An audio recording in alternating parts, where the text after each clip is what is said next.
My grandfather was a Shoykhet there.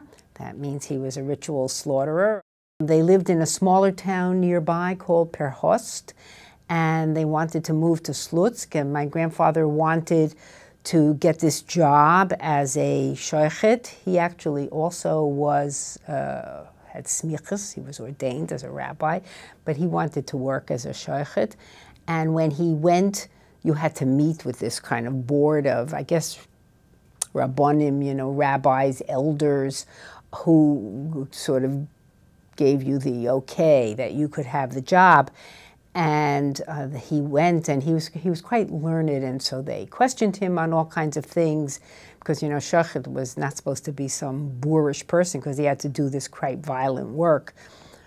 So they wanted to make sure he's very steeped in Torah and all that. And he passed with shining colors. However, they said he could not have the job.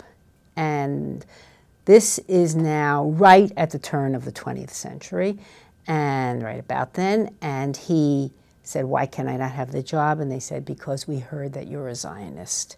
And we are definitely anti-Zionist. And so if you tell us that you're prepared to give that up, then you can have the job. And he said, no, but I'm going to stay here and convince you that I'm right.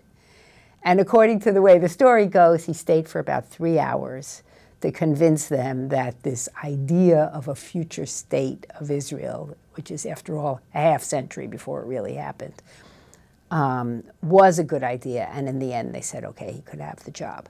So they moved to Slutsk.